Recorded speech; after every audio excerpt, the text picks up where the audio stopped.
Bonsoir à tous, merci de nous rejoindre sur une de télévision pour vous informer. Voici donc les derniers échos de ce lundi 17 février. Voici les titres retenus à la une. À Kipushi, l'opération de dénoyage de la mine a causé le débordement des eaux vers les quartiers Gécamine, Parcelles et Avenue Puy-5 et Bougie ont connu des inondations. Et début ce lundi des travaux de réfection de l'avenue des cimetières dans la commune Campemba, des travaux qui pourraient désengorger la chaussée de Kassenga justement au niveau du tunnel. Et autre titre, dans peu de temps, les conducteurs de transport en commun seront traqués par la mairie de Lubumbashi. Motif, achat et affichage de l'enseigne avec mention taxi qui coûterait $30 américains. Une fois de plus, bonsoir et bienvenue à cette édition du journal. Encore un cas de vol qui a été constaté à Chilantembo, c'est précisément au niveau du village Tumbwe où des câbles électriques ont été emportés plus ou moins 100 000 mètres et les responsables de la SNEL de ce côté-là rassurent les abonnés que la situation sera rétablie une fois les travaux arrivés à terme. Les détails, c'est dans cet élément de reportage. 2000 mètres de câbles électriques de la ligne 120, pylône 414, alimentant le village Tumbwe, ont été sectionnés et emportés par des personnes non identifiées la nuit du 16 au 17 février. Pour s'imprégner de cette situation, une forte équipe de la Société nationale d'électricité venue de Lubumbashi est allée constater ce vol ce 17 février à la ligne Chilatembo où plusieurs abonnés de la SNEL seront privés du courant électrique. Signalons par ailleurs que les entreprises minières qui sont aux environs du village Tumbwe n'auront pas aussi l'électricité suite à ce cas de vol. Pour le chef de division poste et ligne électrique, la SNEL est à l'œuvre pour trouver une solution rapide à ses abonnés concernés. Et puis cette année encore, durant la saison en cours, certains coins de la ville de Lubumbashi connaissent des cas d'inondation et ces quartiers connaissent les mêmes problèmes à la même période de l'année. Ces quartiers sont pourtant lotis par les services habilités et sont marécageux, donc non favorables aux constructions. D'aucuns se demandent comment et surtout pourquoi des quartiers sont habités au vu et au su de ceux qui sont censés interdire des constructions à ces endroits dangereux. Une réflexion qui porte la signature de Léon Magloire Monga. À chaque saison des pluies, certains quartiers de la ville de Lubumbashi enregistrent des cas d'inondation. Et ces quartiers sont bien identifiés. Il s'agit notamment de Kabecha, Chipandela, Brondo, quartier Congo et autres. Ces quartiers si haut énumérés ont une seule caractéristique en commun, sol marécageux. Et de nos jours, ces quartiers ont déjà enregistré un afflux de la population, bien qu'étant déjà déclarés non aedificandi, c'est-à-dire non susceptibles à accueillir les populations pour y habiter. La question qui revient sur toutes les lèvres est celle de savoir pourquoi les autorités cadastrales et celles du ministère des Affaires foncières regardent d'un œil passif cet état des choses. D'une part, une certaine opinion parle de la complicité entre les occupants de ces concessions interdites et d'autre part, l'on parle aussi de l'entêtement de ces occupants. Et les conséquences de ces inondations sont par moments incalculables. Ce sont soit les maisons écroulées, perte des biens, mort d'hommes, choléra, etc., etc. En cas de sinistre, très souvent les victimes poussent des cris de détresse et des appels à l'aide aux autorités compétentes. Pour éradiquer ce problème des inondations, les mesures devraient être prises en amont, c'est-à-dire lutter contre les constructions sur les terrains marécageux, et ceci limiterait tant soit peu des dégâts comme ceux enregistrés à chaque saison des pluies, car lorsque l'on n'y met pas de rigueur, et surtout lorsqu'un terrain marécageux est occupé par des centaines, voire des milliers de personnes, il sera difficile à la longue de les déloger et aller les placer à un endroit beaucoup plus viable. Et une fois de plus, l'opération dénoyage de la mine de Kipushi a fait des dégâts au quartier Gécamine de cette cité. Des parcelles et des avenues des quartiers Bougie et Puy-5 étaient inondées ce lundi 17 février. Des eaux qui, selon la population, contiendraient des acides et les exposerait ainsi à des maladies. Janine Mbouchoukalume, Louis Loumami nous en parle. Ces eaux proviennent de la mine de Kipushi qui, depuis l'année 2010, procède à l'opération de dénoyage. Faute de canalisation, elles passent par une concession minière, ramassent les matières et viennent se déverser au camp Gécamine, précisément au quartier Bougie et puis 5. Que l'on débouche ce drain. Avant, il venait régulièrement pour le déboucher et maintenant c'est trop plein. L'eau déborde jusque dans nos parcelles. Nous ne pouvons pas vivre comme ça. Cette eau laisse à découvert les câbles électriques. Qu'ils viennent curer ce drain pour que l'eau puisse couler normalement. Il y a beaucoup de matière fécale qui est transportée dans cette eau. C'est pas du tout bien, parce qu'on ne sait pas supporter cette odeur. Ça va nous causer beaucoup de maladies. Ces eaux qui contiendraient des acides à cause des matières se déversent dans les parcelles, avenues et dans les cours de certaines écoles avec risque de maladies. Ce matin, lorsque nous sommes arrivés, nous avons trouvé que notre milieu scolaire est pollué. Il y a les déchets qui viennent depuis 5 et déversés dans notre enceinte. Alors que les autorités viennent essayer de voir et de constater. Ils trouvent une solution palliative. Si ce n'est pas une solution palliative, une solution définitive. Parce que ça risque de contaminer même les habitants qui nous entourent. Cette situation a aussi handicapé les activités commerciales au marché central de Kipushi, qui était également inondé par les eaux. L'entreprise qui serait à la base du débordement s'est réservée de tout commentaire. Au chapitre des infrastructures, parlons de la réhabilitation de l'avenue Kaponda à Kipushi, tronçon allant de la rivière Kamarengue jusqu'au cimetière portant le même nom. Pour l'instant, l'heure est à la pose de la couche de roulement et des enrobés, une réflexion qui réjouit justement les habitants de Kipushi. Mamie Hélène Kalilo, Louis Loumami, une fois de plus, reportage. Les travaux de réhabilitation d'infrastructures routières continuent son bonhomme de chemin dans la cité minière de Kipushi. Après les avenues du 24 novembre, du 30 juin et Luapula, c'est le tour de la réfection de l'avenue Kaponda sous financement du gouvernement provincial. Les engins de voirie sont en plein travail pour l'achèvement de cette avenue qui mène également vers les cimetières. La mise de la couche de base est déjà faite et l'équipe de l'œuvre pose la couche de roulement et les enrobés. Selon le chef d'antenne, ces travaux prendront fin d'ici quelques jours. Nous sommes sur Kaponda, l'avenue Kaponda. Et là, on est au niveau de la carpette, la couche de roulement. On a fini la couche de base. Et on a dépassé la rivière de 500 mètres déjà. On est en train d'aller vers la fin du projet. Nous sommes sur l'avenue Kaponda. Donc, si on termine les 500 mètres après le pont Kamarengue, il fera encore 500 mètres plus ou moins et on aura terminé le projet Kaponda. Motif de satisfaction pour la population de Kipushi qui avait de peine à fréquenter cette route. À ce jour, nous n'avons pas beaucoup de difficultés pour aller enterrer. Et cela ne nous prend pas beaucoup de temps parce que la route est très bonne. Nous disons merci beaucoup au chairman Moïse Katumbi et son gouvernement pour cette initiative. La population de Kipushi souhaite voir aussi être réhabilité le tronçon compris entre l'entrée de la cité minière de Kipushi et la douane sur la route Kipushi-Lubumbashi.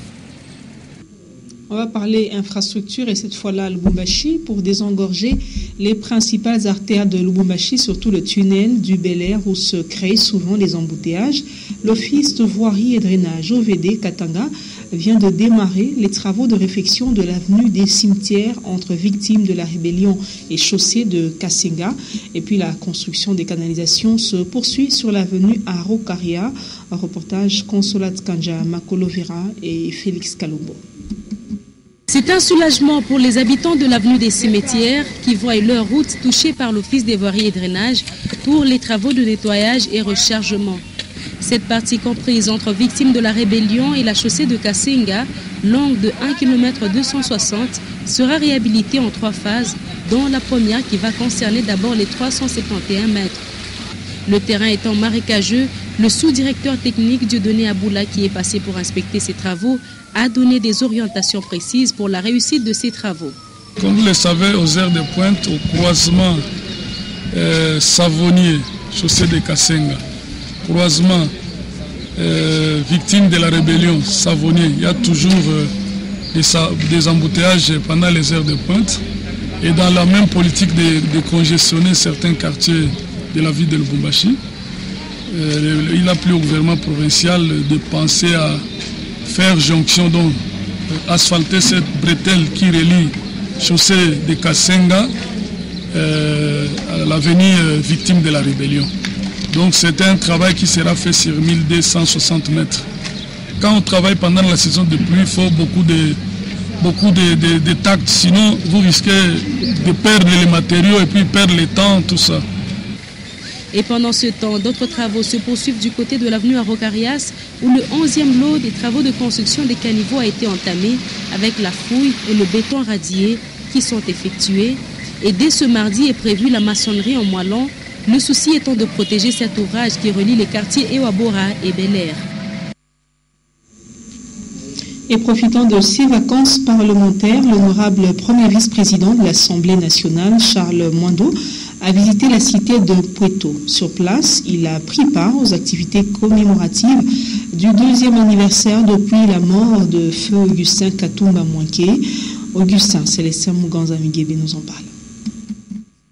Chaque 12 février, les Congolais se souviennent d'Augustin Katumba Mwanké, cet homme qui a occupé plusieurs fonctions politiques en République démocratique du Congo. Décédé tragiquement le 12 février 2012, et pour commémorer les 2 ans depuis sa disparition, le premier vice-président de l'Assemblée nationale, Charles Mwando Simba, a bousculé son agenda pour communier avec la population de Pueto. Sur place à Pueto, l'honorable Charles Mwando Simba a dévoilé la statue qui immortalise l'image de feu Augustin Katumba Mwanké, placée à l'aérogare Mwanké de Pueto, l'une des œuvres réalisées par l'illustre disparu. Compatissant, il s'est ensuite dirigé au mausolée où repose à jamais le corps du défunt, en y déposant sa gerbe de fleurs avant d'être emboîté par quelques membres de sa délégation. Accompagné du gouverneur du Katanga, Moïse Katumbi Chapwe, Charles Mwando Simba a pris part active avec plusieurs invités à une messe d'action de grâce dans la paroisse catholique Sainte-Famille de Pueto. La population, ainsi réconfortée par la présence des personnalités nationales et provinciales, est aussi venue en masse mercredi 12 février 2014 prier pour le repos éternel de feu Augustin Katumba Mwanké. Après l'étape de Pueto, l'honorable premier vice-président de l'Assemblée nationale, élu de Moba, prévoit dans le cadre de ses vacances parlementaires une tournée dans quelques territoires du Katanga. Sachez également, Madame, Monsieur, que d'ici quelques jours, il n'y aura pas d'excuses pour les voitures de transport qui n'ont pas d'insigne distinctif avec la mention taxi. Cette disposition, vous l'imaginez, de la mairie de Lubumbashi, l'enseigne est fixée à $30 américains, mais certains taximens veulent à ce que le prix soit réduit compte tenu de la conjoncture et autres amendes payées en cas d'arrestation par les agents de régulation de la circulation routière.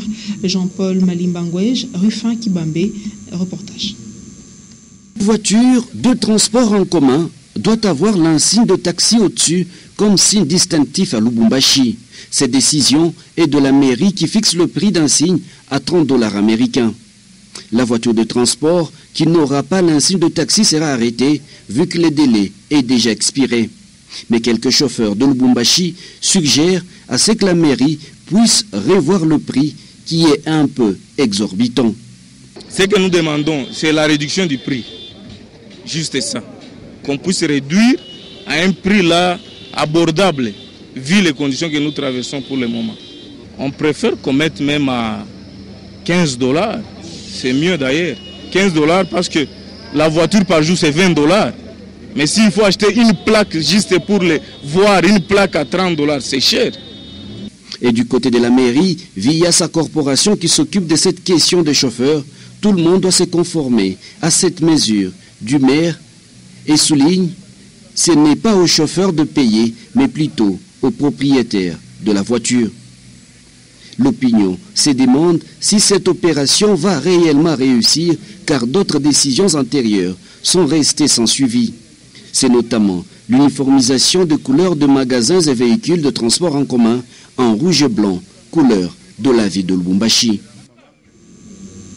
Et quelques infrastructures routières et énergétiques de la ville de Lubumbashi connaissent une destruction soit naturelle ou de la part de certains conducteurs. Les cas illustratifs sont la destruction par accident des panneaux de signalisation des avenues Chinyama et route du Golfe, les séparateurs du boulevard Moussiri et le poteau du courant qui se penche vers le bas au niveau de l'avenue Nyotin, constat de Patricia Naïsmo Kabea et Moïse Kabonde. C'est une destruction méchante du panneau de signalisation des avenues Chinyama et la route Golfe aux arrêts Caravia, constaté lundi 17 février. Un conducteur non autrement identifié a brisé cet outil de signalisation et donc on se pose la question de savoir dans quel état se trouvait-il. Avait-il toutes ses facultés ou encore conduisait-il dans l'état d'ivresse? Une autre situation sur l'avenue Chinyama, presque à la croisée de l'avenue Nyota, non négligeable, est celle du poteau reliant les câbles électriques de la SNEL qui se penche vers le bas. Avec des pluies abondantes que connaît la ville, ce poteau risquerait de poser beaucoup d'ennuis au cas où il se croulait. Un autre cas signalé est sur le boulevard Moussiri, au niveau du carrefour, où les séparateurs récemment posés ont subi un choc d'un transporteur d'un camion roulant à vive allure. Il se fait qu'une entreprise de construction de la place a déjà commencé à les fixer. Une bonne conscience du respect des biens de la chose publique dont le chef de la population est salutaire. Et hormis sa vocation minière, la province du Katanga est aussi réputée agricole. Certains coins résistent grâce à l'agriculture effectuée manuellement. Le cas de Kilwa qui voit son riz alimenter plusieurs parties du Haut-Katanga et dans la cité même, le riz se vend à vil prix. Lumière Moussao, Patricia Naïsma Okabea et Etienne Lunga pour le reportage. En vue de répondre à l'autoprise en charge alimentaire, les habitants de Kilwa s'adonnent à la culture de riz. Au marché central, avec 200 francs congolais, la population de cette cité peut s'approvisionner en cette denrée alimentaire de bonne qualité. Un effort personnel des habitants de cette partie de la province.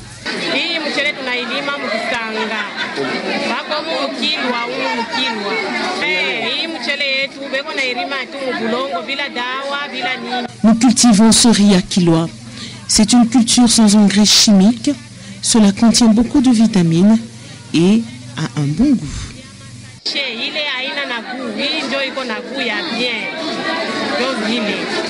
Outre cet aliment apprécié par bon nombre des personnes, le manque des tracteurs ou mieux d'équipements nécessaires pénalise les cultivateurs des Kilwa. La production de riz à Kilwa est très salutaire avec des moyens techniques qui peuvent suivre. La sécurité alimentaire pourrait être la bienvenue dans la province du Katanga. Fin de cette édition du journal. Madame, Monsieur, voici très rapidement le rappel des titres qui ont fait la une de l'actualité. À Kipushi, l'opération au dénoyage de la mine a causé le débordement des eaux vers le quartier Gécamine, Parcelles, Avenue et puis 5 et Bougie ont connu des inondations.